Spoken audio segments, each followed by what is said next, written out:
Hello, everybody. I'm Jim Stark, and this is Terry Babicz. And welcome to Desert Detonation. And with us today, we've got a local musician who's pretty much a legend in this place. Welcome, Mr. Art Long. Hey, Jim. Local Terry, how are boy. you? How's it going, guys? Welcome, man. Great to have you on board. Thank you. Thank you so much. Tell us, man, we all want to get to know you. So tell us a bit about your past. How'd you start off in music? Well, I was born in Boston because I wanted to be close to my mother. And, I got tired of freezing my balls off, so I came down to the desert, and I'm happy to say it hasn't happened since. Since I've been here, I just fell in with some of the local talent and started working with a lot of the blues, a lot of the rock, a lot of the metal guys, and fell into the cover circuit. I was Gene Simmons for 12 years, which I don't even think Gene Simmons was Gene Simmons for 12 years, was he? No? Okay.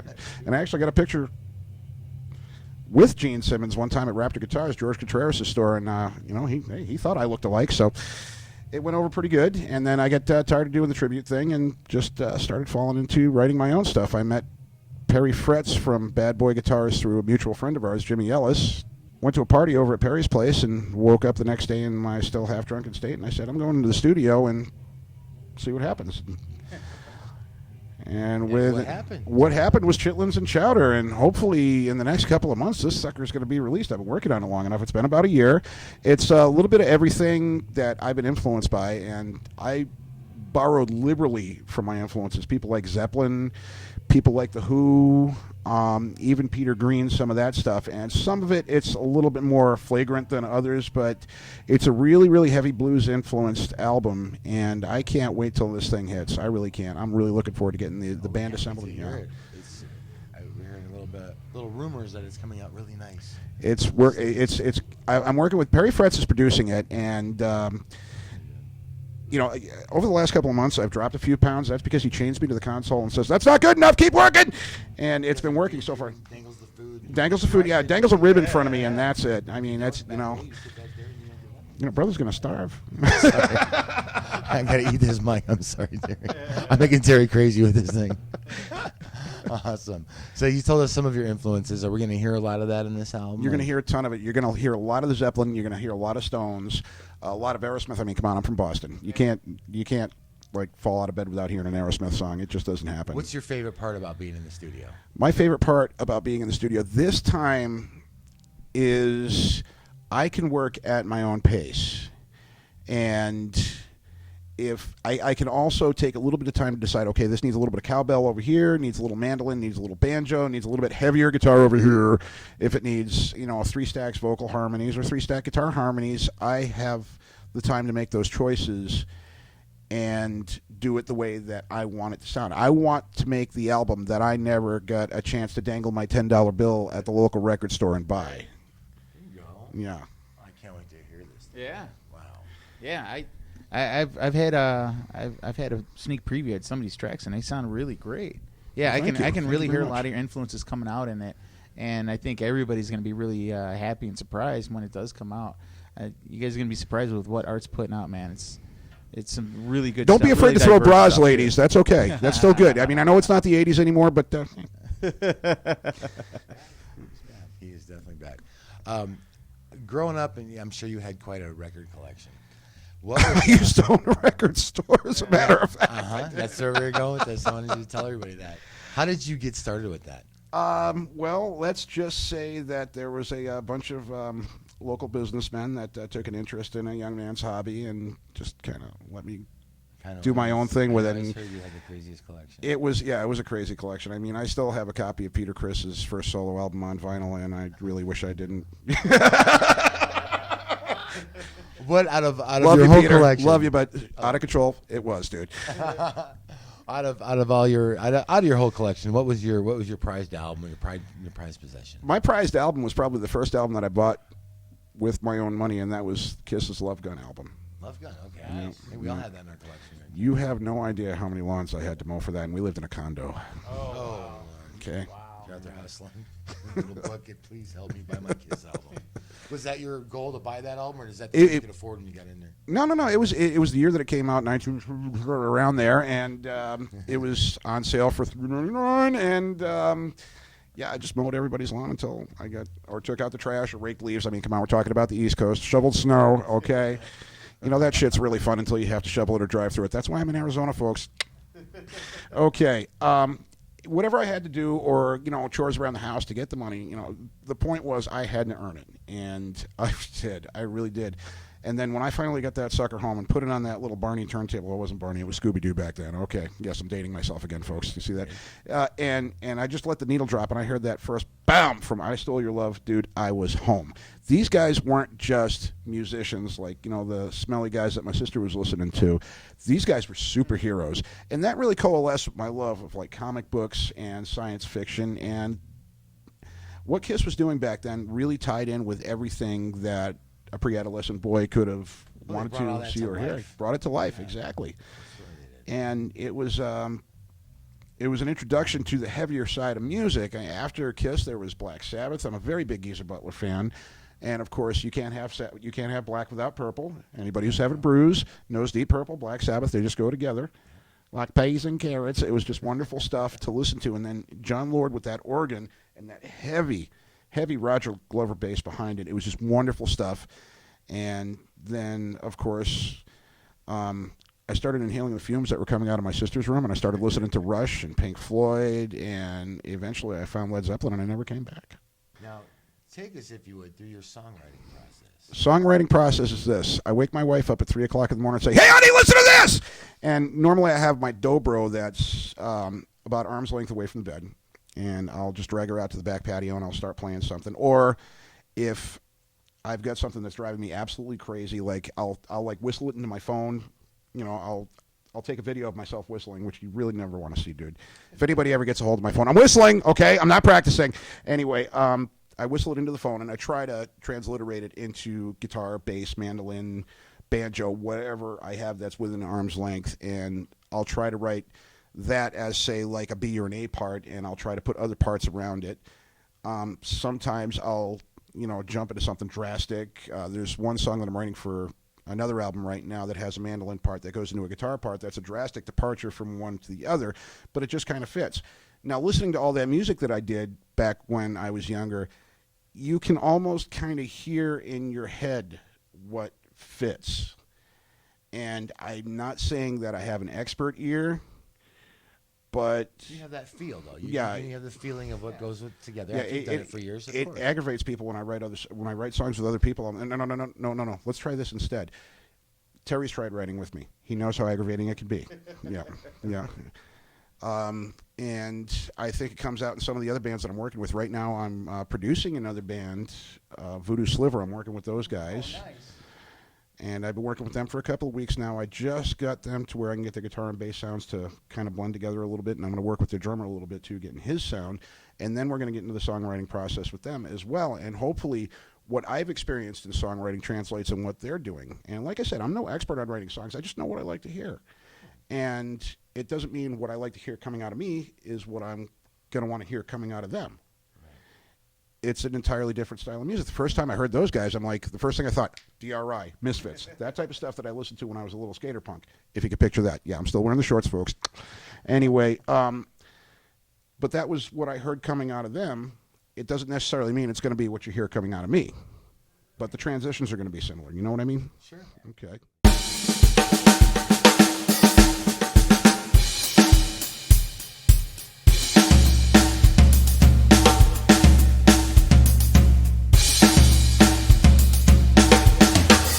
So, Art, tell me, what inspires the music in you? Is it something you see or hear in your head? Is it something you see when you're driving down the road? What is it? You know, there's sometimes I'll listen to something from way back when or something modern, and I'd kind of like to bring the two of the things together.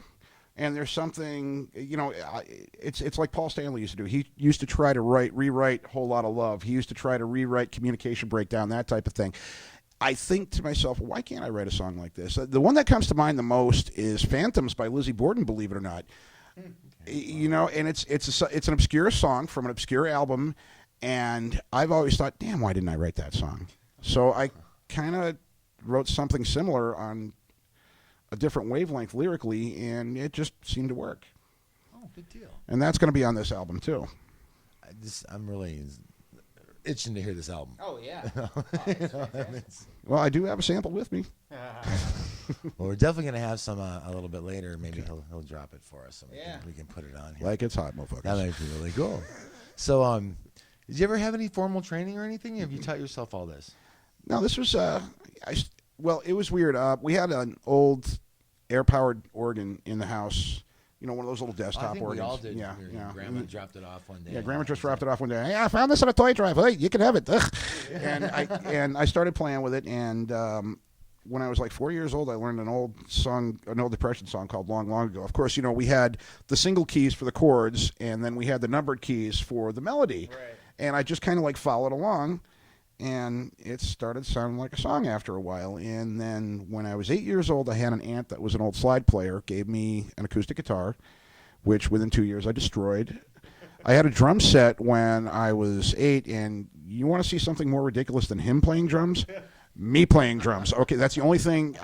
No, you don't want to see it. You don't ever want to see it. I mean, hide the children from that one, folks, really. So I got my first electric guitar by... God, I was like about 11 years old when I got my first electric guitar, and I was just gone.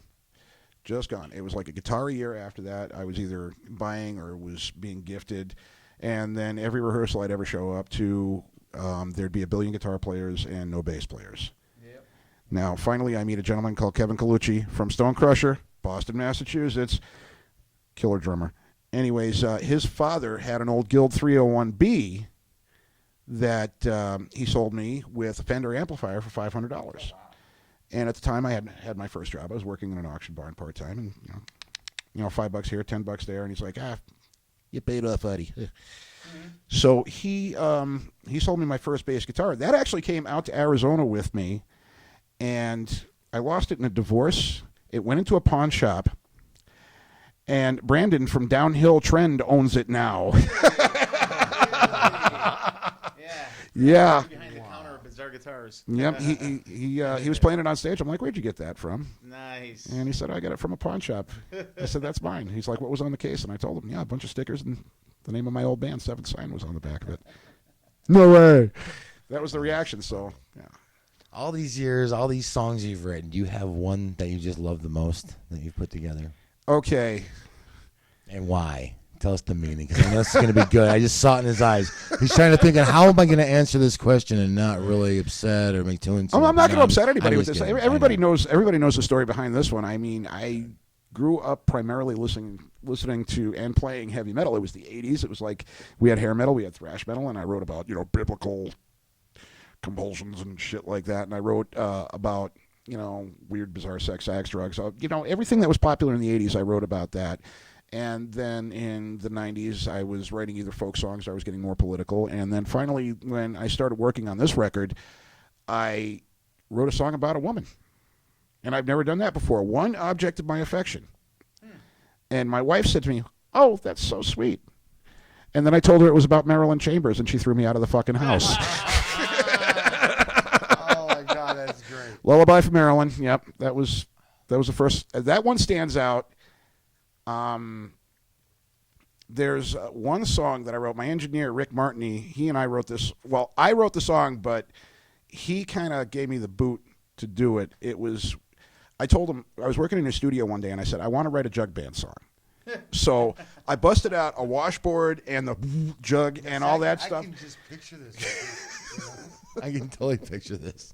And the jug, and we had like the brooms and like the and the castanets, and we had maracas, and we had the tambourine going, and of course we had bass, drums, guitar, and I put a mandolin part on there, and he went into his pantry. He came out, he busted out a bottle of Jack Daniels, put it down in front of me with a notepad and a pen, and said, "Go write the fucking lyrics." It was done in 10 minutes. The whole song was done in 10 minutes. That song is called Sweet Lucy, and that's kind of a tip of the hat to the folks in the Delta. It's really bluesy about, well, you'll know what it's about when you hear it. Good deal. So the big question is, when are you going to play that live?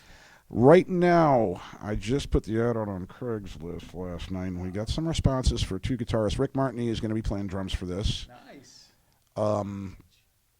I'm speaking to guitarists, and of course, I'm kind of high maintenance about it. I'm looking for guys that have the ability to play with a bunch of open tunings, offbeats. I mean, I've got a song that's in 6 timing, for God's sakes, and that can play slide. So when those responses come in, I mean, I made sure that I listed all of that in the ad, and it was an easy task. I mean, it was 2 pots of coffee and probably a cup of bong water later. I mean, but I made sure that I listed everything in the Craigslist ad. So if you guys see that and you guys know how to play some good blues, heavy rock slide, open tunings, and can put up with somebody as aggravating as me, then come talk to me. You got the job.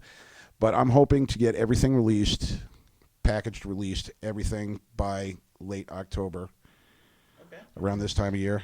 Where can we find it? We're gonna we'll have the website that's up. I'm also going to add a PayPal link to both of my Facebook pages, Art Long and I'm Art Long Bitch, but be asterisk whatever, decency standards and everything like that. I will have a website. We are also looking into the live streaming services, trying to get it on Spotify, trying to get it on Amazon Music. Okay, thank you very much, Mr. Babicz. I appreciate that very much so. And with any luck, Terry's going to be on one of the songs too. And as soon as that's available, I hope I'm the first to know. Yeah, there you go. All right. Of all the crazy, insane stories you have, I know, and we can sit here for hours, and we're not going to because you're going to. The influence you will cause. I'm just kidding. What's tell us about, like, give me one. Give me one of your major struggles through all this. Struggles, or you want a story? Just one. Give me one. Okay, Terry knows this story. I'm not going to name names. I was opening up for a international headliner in Rhode Island. Yeah, Terry likes this story. Yeah. I was opening up for an international. You're going to make me wait for the punchline. I was opening up for an international headliner in Providence, Rhode Island one time, and they were staying at the Omni Biltmore, and I ran into the bass player, and he was one of my idols. Yes, I changed that part too. He's one of my idols growing up, and I just love this guy so much. And he was a friend of mine that was a college DJ that invited me. He said, "Hey, Jay says you like to party a little." I said, "Well, Jay's wrong. I like to party a lot." So he just motions like this to a girl that's wearing like one of those one-piece like things from across the room, and she comes running over, and he goes like this. I don't know what the hell that is. And then she gets on all fours, and she arches her back so that it's perfectly straight, takes out a vial that's about the size of a Jägermeister shot, and puts a white powdery substance all the way from the crack of her behind all the way up to her neck. That's you. Now, you got one of your idols calling you on. You ain't going to let him down. I certainly wasn't going to let myself down. It was free blow, okay? All right. So I did as much as I could remember doing. And I woke up in a trailway station in Trenton, New Jersey the next day with a note pinned to my sleeve saying, "Hey, fucker. Better get to Newark." Oh, man. And these guys had Polaroid pictures of everything that happened that night, and I'm not going to repeat most of what I saw. I had a better night than I knew that I had. With that, we are going to be right back.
So, Art, tell us, what advice can you give to the younger upcoming bands, new kids on the scene?